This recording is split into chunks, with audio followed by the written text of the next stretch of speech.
పదాలు తెలియని పెదవులకు అమృతవాక్యం అమ్మ. సంతానలేమి సమస్యతో బాధపడుతున్న ప్రతి స్త్రీమూర్తి బాధను మేము అర్థం చేసుకోగలం. 49 వెల్కమ్ టు పిడిటివి.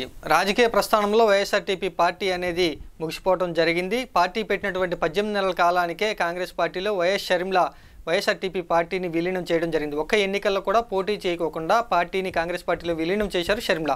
ఈ రాజకీయ అంశాల గురించి మనతో పాటు చర్చించడానికి ప్రముఖ రాజకీయ విశ్లేషకులు జర్నలిస్ట్ అయినటువంటి కృష్ణరాజు గారు మనతో పాటు అందుబాటులో ఉన్నారు. Sir, welcome to PDTV sir. నమస్తే అండి, వెల్కమ్, థ్యాంక్ యూ. పార్టీ పెట్టి 18 నెలల కాలంలో ఒక్క ఎన్నికల్లో కూడా పోటీ చేయకోకుండా వైఎస్ఆర్టీపీ పార్టీ షర్మిల కాంగ్రెస్ పార్టీలో చేరడాన్ని ఏమంటారు మీరు? షర్మిల గారు తన రాజకీయ జీవితాన్ని తానే అపహాస్యం పాలు చేసుకుంటున్నట్లుగా ఉందండి. రాజకీయంగా ఆవిడ తప్పుల మీద తప్పు చేస్తూ భవిష్యత్తులో ఆవిడ ఇటువంటి రాజకీయ ప్రయోజనం పొందలేని స్థితిలోకి ఆమె వెళ్తుంది అన్నట్టుగా ఉంది. ఎందుకంటే ఆవిడ ఆంధ్రప్రదేశ్లో కావచ్చు, ఆ రోజున తెలంగాణలో కావచ్చు, దాదాపు 3500 కిలోమీటర్ల పైగా పాదయాత్ర చేసి ప్రపంచ రికార్డు సృష్టించారు. అక్కడ చూపించిన కృషి, పట్టుదల, తెగువ అనేది రాజకీయాలకు వచ్చేటప్పటికీ ఆమె ఏమాత్రం చూపించలేకపోయారు. ఒక రాజకీయ పార్టీ నిర్మాణంలో ఆమె దారుణంగా ఫెయిల్ అయ్యారు. రెండోది, తెలంగాణ ప్రాంతంలో కేసీఆర్ గారి ధాటికి ఆమె తట్టుకోలేక, ఒక రకం చెప్పాలంటే వెలవెల్లాడారని చెప్పి అనాలి.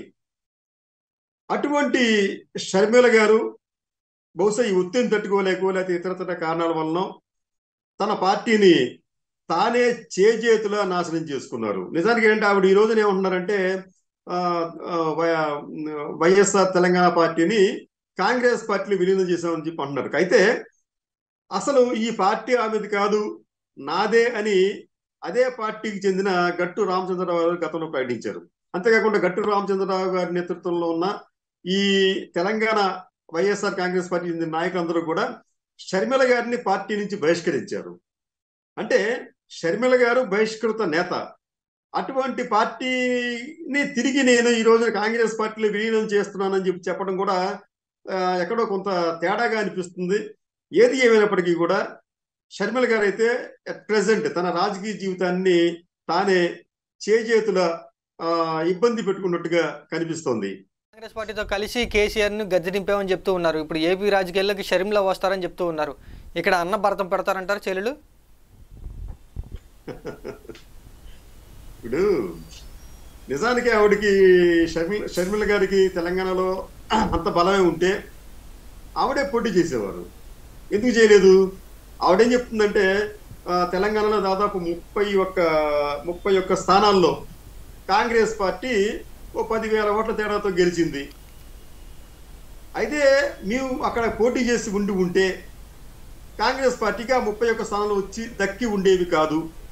కాబట్టి అక్కడ విజయానికి నేను పోటీ చేయకపోవడమే కారణం, అంటే కాంగ్రెస్ పార్టీ విజయానికి ఆమె పోటీ చేయకపోవడమే కారణం అని చెప్పి ఒక విచిత్రమైన వాదన తీసుకొచ్చారు. మరి అటువంటిప్పుడు మిగతా ఈ 31తో పాటు మిగతా అన్ని స్థానాల్లో కూడా పోటీ చేస్తుంటే బాగుండేది. అలా చేయకుండా ఇప్పుడు ఏదో ఇక్కడ ఎన్నికలు అయిపోయిన తర్వాత ఏదో దేనికో కొంత ఆశపడ్డారో లేదో సంథింగ్ జరిగింది అక్కడ కాంగ్రెస్ పార్టీ నుంచి. కాబట్టి ఏంటంటే ఆ పార్టీలు విలీనం చేశారు. తర్వాత ఏంటంటే అసలు ఆంధ్రప్రదేశ్లో పార్టీ అనేది నిజానికి ఏమీ లేదు. గత ఎన్నికల్లో వారికి 100 కన్నా తక్కువ ఓట్లు వచ్చినాయి. అసలు ఈ రోజున గబుక్కున మనం కాంగ్రెస్ పార్టీ అధ్యక్షుడు ఎవరు ఆంధ్రప్రదేశ్లో అంటే గబుక్కుని చెప్పలేము. ఎందుకంటే అంత ఒక నిర్వీర్యం అయిపోయింది ఆ పార్టీ, అది క్రియాహీనంగా మారింది. అటువంటి పార్టీలో ఈవిడ చేరి అక్కడ ఉద్ధరించేది ఏముంటుంది? అసలు ఇక్కడ స్పేస్ ఉందా? ఆంధ్రప్రదేశ్లో ప్రజారాజ్యం లాంటి పార్టీకే స్పేస్ లేక, ఆంధ్రప్రదేశ్లో జనసేన వంటి పార్టీకే స్పేస్ లేక జనసేన అధినేత ఏకపక్షంగా టీడీపీకి మద్దతు ప్రకటించారు. ఈ నేపథ్యంలో కాంగ్రెస్ పార్టీ పగ్గాలను షర్మిల తీసుకున్నప్పటికీ కూడా, చేపట్టినప్పటికీ కూడా ఆవిడ వల్ల ఆ పార్టీకి పెద్దగా వనగూరే ప్రయోజనం అయితే ఉండదు. వైసీపీ పార్టీ నుంచి ఎమ్మెల్యేలు కాంగ్రెస్ పార్టీలో చేరతారంటూ ఊహాగానాలు అయితే మొదలైపోయాయి. ఆర్కే కూడా నేను షర్మిల వెంట నడుస్తానని చెప్పారు. మరికొంతమంది వచ్చే అవకాశాలు ఉన్నాయని వార్తలు అయితే వస్తున్నాయి. ఏమంటారు మీరు? ఈ వలసలు అవి ఇవి అని కూడా ప్రతి ఎన్నికల ముందు జరిగే తంతేనండి ఇది. రెండోది, వైఎస్ఆర్ కాంగ్రెస్ పార్టీలో కొంతమందిని కొన్ని టికెట్లు ఇవ్వటం లేదు. ఎందుకు ఇవ్వటం లేదు? వారు ప్రజల మధ్య మమేకం కాలేకపోయారు, ప్రజలకు సేవ చేయలేకపోయారు, ఇతర కారణాలు లేదా ఆరోపణలు ఏవో ఉన్నాయి. అటువంటి గ్యాంగ్ని తీసుకొచ్చి కాంగ్రెస్ పార్టీ తీసుకుంటుందా? తీసుకుంటే టికెట్లు ఇచ్చినా కానీ వాళ్ళు గెలుస్తారా? ఎందుకంటే ఈ నాయకులు ఎవరు కూడా స్వయం ప్రకాశం లేని నాయకులే. అది మనం ప్రధానంగా గుర్తుంచుకోవాలి. ఈ రోజున తెలుగుదేశం పార్టీ కావచ్చు, లేకపోతే వైసీపీ కావచ్చు, ఈ రెండు పార్టీలు కూడా ప్రధానంగా చంద్రబాబు నాయుడు అలాగే జగన్మోహన్ రెడ్డి వీరి మీదే ఆధారపడి ఉన్నాయి. వారిద్దరూ కూడా ఒంటి చేత్తోనే పార్టీని గెలిపించగలుగుతున్నారు, లేకపోతే ఓడిపోతే ఓడిపోతున్నారు. మిగతా అందరూ కూడా స్వయం ప్రకాశం లేని నాయకులే. వీరందరూ కూడా ఏంటి, ఈ రోజున టీడీపీలో కావచ్చు, లేకపోతే వైసీపీలో కావచ్చు, కొంతమంది టికెట్లు రాలేదని బయటకు వెళ్ళిపోయి ఇండిపెండెంట్ గా పోటీ చేస్తే వీరిలో 190% మందికి కనీసం డిపాజిట్లు కూడా రావు. గెలిచే వాళ్ళు ఒకళ్ళిద్దరు వేళ మీద ఉంటే ఉండొచ్చు. కాబట్టి అంటే ఈ నాయకుల గురించి మనం పెద్దగా ఎక్స్పెక్టేషన్స్ ఏ పార్టీ కూడా పెట్టుకోదు. కాంగ్రెస్ పార్టీ పెట్టుకుంటే వాళ్ళ తీవ్రమైన ఆశ భంగానికి గురయ్యే ప్రమాదం ఉంటుంది. మా కుటుంబాన్ని చీల్చే ప్రయత్నం చేస్తున్నారు, దుష్ట చతుష్టయం అంటూ జగన్మోహన్ రెడ్డి నిన్న చెప్పడం జరిగింది. కానీ చంద్రబాబు నాయుడు ఏమంటున్నారంటే, మీ మధ్య గొడవల్ని మా మీద రుద్దుతున్నారేంటి అంటూ చంద్రబాబు నాయుడు చెప్తున్నారు. ఎవరి మాటలు నమ్మొచ్చు అంటారు? అసలు పరిస్థితులు ఎలా ఉన్నాయి వాస్తవంగా? ఇక్కడ చంద్రబాబు నాయుడు గారి మాటలు మనం విలువ ఇవ్వాల్సిన అవసరం మనకు లేదు, ఎందుకంటే ఆయన కుటుంబ సభ్యుడు కాదు కాబట్టి. అయితే జగన్మోహన్ రెడ్డి గారు షర్మిల గారికి మధ్య ఏం జరిగిందనే దానికి సంబంధించి క్లోజ్ సోర్స్ చెప్తుంది ఏమిటంటే, జగన్మోహన్ రెడ్డి షర్మిల గారికి ఇప్పుడు కూడా ఎటువంటి అన్యాయం చేయలేదు. ఈ ఆస్తుల పంపకాలకు సంబంధించి కొంత స్పర్ధలు వచ్చాయి ఇద్దరి మధ్యన కూడా. అయితే దీనికి సంబంధించి జగన్మోహన్ రెడ్డి గారు ఏం చెప్తారంటే, ఈ ఆస్తుల్లో చాలా వరకు ఇంకా ఈడీ అటాచ్మెంట్ లో ఉన్నాయి, కోర్టుల ఆధీనంలో ఉన్నాయి.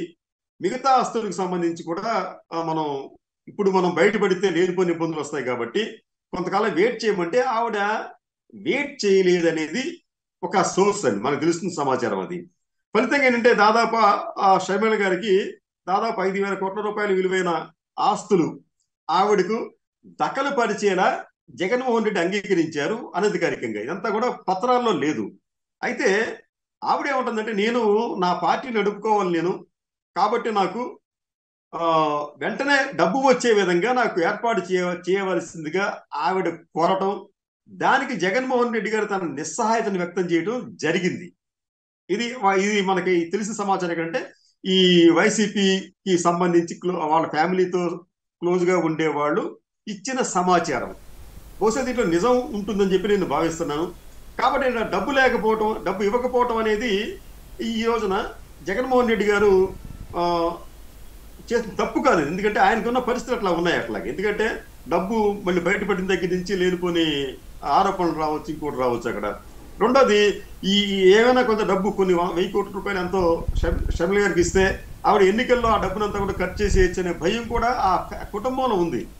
ఎంతవరకు ఉందంటే ఈవెన్ షర్మిల గారి తల్లి విజయమ్మ గారు కూడా అనేక సందర్భాల్లో షర్మిల గారిని వారించారంట. నువ్వు కొన్ని రాజకీయంగా నువ్వు తప్పుడు నిర్ణయాలు తీసుకుంటున్నావు, నువ్వు జాగ్రత్తగా ఉండు అని చెప్పి ఆవిడ వారించినట్టుగా కూడా తెలిసింది.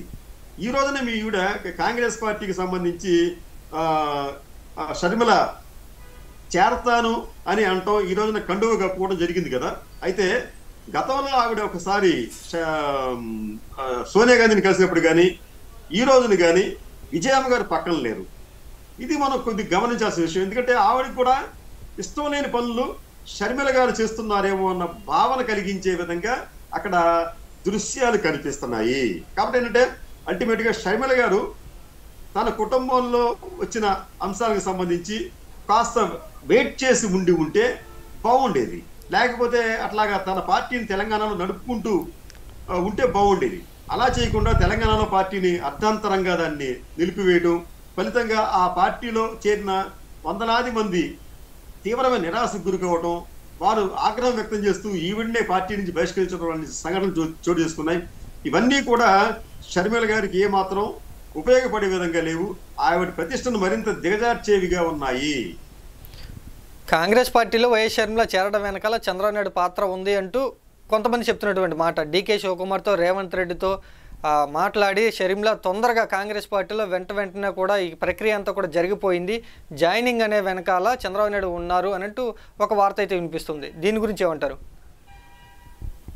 ఇప్పుడు ఇవన్నీ కూడా ఊహాగానాలండి చంద్రబాబు నాయుడు. ఎందుకంటే చంద్రబాబు నాయుడు గారు అసలు ఆయన పార్టీ గురించి ఆయన పూర్తిగా ఆయన ఈ రోజున ఏంటో తెలియట్లేదు ఆయనకి అది. ఎందుకంటే ఆయనకి ఈ రోజున పవన్ కళ్యాణ్ సహాయ సహకారం లేకపోతే నేను గట్టెక్కలేను అనే స్థితిలో ఆయన ఉన్నారు.